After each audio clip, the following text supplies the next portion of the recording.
Spoštovane sodelavke in sodelavci, novinarke in novinarji in drugi. Zahvaljujemo se vam za odziv našemu vabilu, da prisluhnete današnji izjavi rektorja Univerze na Primorskem, profesorja dr. Dragana Marušiča.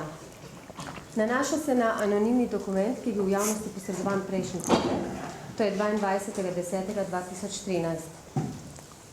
Preden pa rektor prične z izjavo, vas še posebej prosim in poudarjam, da bodo zbrane zahtevne vsebine objavljene takoj po prebrani izjavi rektorja na spletni strani www.upr.si med novicami. Ob tem še vse navzoče predstavnike medijev prosim, da svoje snemalne naprave in kamere pripravijo pred začetkom izjave, saj naknadnih odgovorov ne bomo podajali. Izčrpne vsebine bodo, kot že rečeno, dostopne čez 15 minut na spletu. Prav tako bo povezava na te vsebine posredovana v elektronski obliki prav vsem medijem in institucijam, ki jim je bila anonimka poslana. Sedaj pa besedo predajam rektorju. Lep pozdrav vsem prisotnim. Veseli me, da ste se zbrali v takšnem številu, tako zaposleni, kot tudi zainteresirani mediji. Ta izjava bo nekoliko dolga, ampak verjamem dovolj izčrpna in vsebinsko bogata. Za anonimko sem izvedel v torek popoldne in to od medijev. V javnost je prišla kot dušebrižniška ovadba o namernem povzročanju škode, o korupciji, klientelizmu in okoriščanju. V medijskih hišah ste se na pošto tako ali drugače odzvali. Eni, tako kot si anonimni dokument zasluži, vzpostavili ste profesionalno in etično komunikacijo z nami. Jasno vam je bilo, da na takšno množico trditev ne moremo odgovoriti v enem popoldnevu. Organizatorji anonimke so potrebovali sodelovanje nekritičnih medijev, saj dobro vedo, da takšen konstrukt lahko deluje zgolj toliko časa, dokler ni ovržena prva trditev iz njega. Kaj šele takrat, ko se ovržejo prav vse. Avtorji anonimke svojo anonimnost opravičujejo s strahom pred izgubo službe. Pod mojim vodstvom službe na univerzi nihče ni izgubil, razen seveda v primeru, ki ga vsi dobro poznate, ko je šlo za hude kršitve. Nestrinjanje z mojimi stališči gotovo ne more biti razlog za strah pred izgubo službe. Tudi bivša dekanja Fakultete za humanistične študije ali pa aktualna dekanja Fakultete za menedžment se gotovo v mnogih zadevah z menoj ne strinjata. Morda sploh v nobeni, pa sta še vedno zaposleni na tej univerzi. Danes dopoldne smo pripravili dokument, ki izčrpno odgovarja na vse točke v anonimki.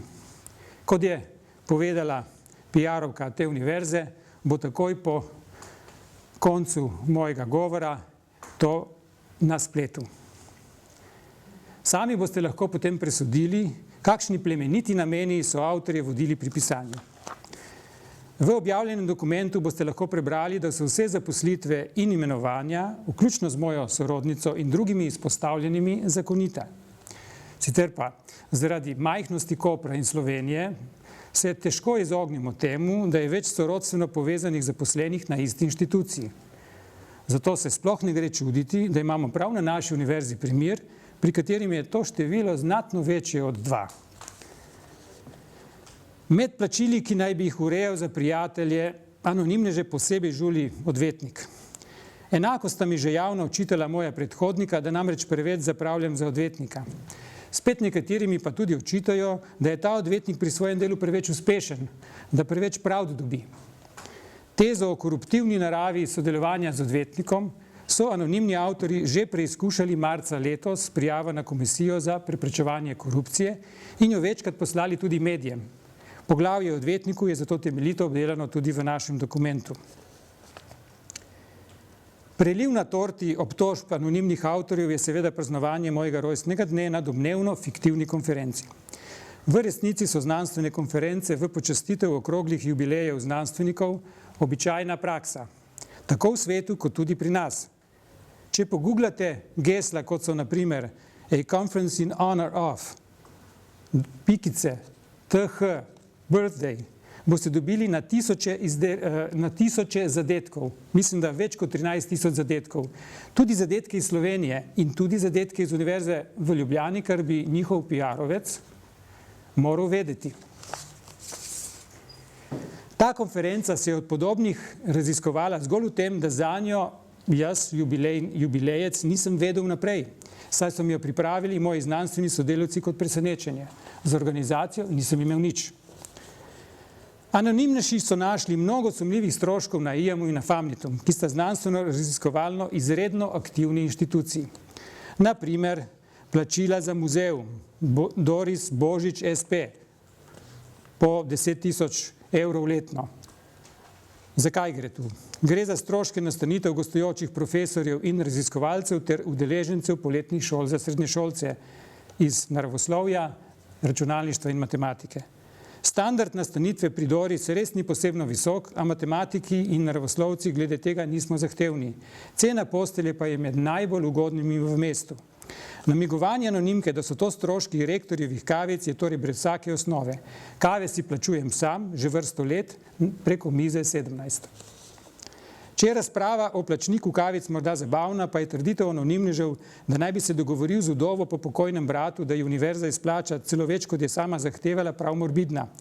Saj avtorji anonimke in njihovi pomagači zelo dobro vedo, da nikogar ne pogrešam bolj kot svojega pokojnega brata, ki je bil ob smrti zaposlen na Univerzi na Primorskem. Tožeča stranka je v tožbi 1. oktobra 2010 dejansko zahtevala povračilo v znesku 40.000 evrov. V sodni poravnavi pa je bil na to znesek za vsa avtorska dela pokojnika po dogovoru odvetnikov obeh strank določen v višini 15.000 evrov. Ta primer največ pove prav o izprijenosti duha avtorja anonimke. Počasi bi po vsem povedanem sedaj že morali biti jasno, da tukaj ne gre za problem kavic, niti tortici, niti potnih stroškov, niti mojih sorodnikov in niti prijateljev, pač pa za problem večjih finančnih interesov, ki izhajajo iz nezasluženih privilegijev nekdaj, njihove izgube zdaj in pa seveda upravljanja z investicijskim denarjem. Podedoval sem utopični projekt 2 univerzitetnih kampusov, zdaj pa iz anonimke izvem še za 2 absurdni zahtevi. Zavrnjeni zahtevek strani Univerze na Primorskem, ministrstva glede Livat v višini 441.750 evrov in nekaj centov, naj pojasnim, zakaj gre tu. Ker nismo želeli plačati gradbenih del takoj ob mojem nastopu funkcije v decembru 2011, nismo želeli plačati gradbenih del, ki niso bila narejena. Zakaj le bi jih plačal, če niso bila narejena? Smo z ministrstvom dosegli dogovor o prenosu sredstev v naslednje leto. S tedanjim ministrom Lukšičem in z naslednjim ministrom Turkom, prav tako. Zdaj pa nekateri na novem ministrstvu, nova ekipa, menijo, da bi morala univerza ta sredstva ministrstvu vrniti. Je pa žal nenarejena gradbena dela, temu se reče v gradbeništvu avansiranje, plačevalo bivše vodstvo, ki je s tem univerzi nakopalo odvzem dela evropskih sredstev, po reviziji, uradni reviziji Urada za nadzor proračuna pri Ministrstvu za finance, september 2012. To je bil prvi kampus. Tudi za kampus Sonce so anonimneži očitno bolje informirani od mene, saj razpolagajo z informacijo o domnevnem zahtevku ministrstva, ki ga sam še nisem videl. Zakaj gre tukaj? Cele 3,5 milijona naj bi po pogodbi dobili projektanti za ta projekt Kampus Sonce. Zadnji milijon, od 2,5 do 3,5, je novo vodstvo z velikim trudom rešilo sebi, Univerzi na Primorskem, ker bi sicer morali to plačevati iz študijskih sredstev, in pa ministrstvu. Zdaj pa ne bi ministrstvo od univerze izterjalo še preostala 2,5 milijona, ki jo je ta isto ministrstvo nakazalo univerzi v času prejšnjega vodstva, sredstva pa so projektanti že dobili. Tu pa zdaj je že nekdo v tej zmešnjavi absurdov očitno že presegel samega sebe. Predlagam vam, da informacije v zvezi z investicijami še posebno skrbno proučite. Jih je dosti. Cel tekst ima 38 strani. Če odštejete 40. Če odštejete 12 strani iz anonimke, potem ostane vam 28. Morda boste ugotovili, da nam je bila vsem skupaj vržena kost, da bi jo glodali in glodali in se pozabili vprašati, kdo je pojedel meso. Jaz ga gotovo nisem, ker sem že vrsto let vegetarijanec. Medtem ko se gloda ta že precej oglodana kost, se za našim hrbtom že peče nova krača. razdelitev finančnih sredstev med univerze v novem zakonu o visokem šolstvu. Žal nas pri pečenju komaj kaj upoštevajo in za vsak košček mesa se bomo morali močno truditi. V tem trenutku je za univerzo na Primorskem najpomembnejša stvar sprejemanje novega zakona o visokem šolstvu. Zato pozivam vse sodelavce na Univerzi na Primorskem, Univerzo v Novi Gorici, nam prijateljsko, izvoljene primorske poslance in vso primorsko javnost k aktivni vključitvi. Novi zakon, tako kot je zastavljen, tako kot sem ga prebral, bo primorskemu prostoru zakoličil zelo slabe perspektive. V petek sem imel predvideno pot v Združene države v okviru bilateralnega projekta, vendar sem jo zaradi anonimke preložil na jutrišnji dan. V prihodnjih dneh pa bomo lahko vsi malo raziskovali. Jaz v matematiki, vi pa imate mnogo informacij za preiskovalno novinarstvo v objavljenem dokumentu.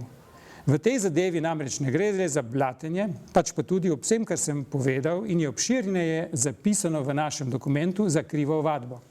Zato verjamem, da bo vsebino naše prijave preiskal še kdo drug. Hvala lepa, da ste prišli, da ste se udeležili te izjave. Nasvidenje. Hvala.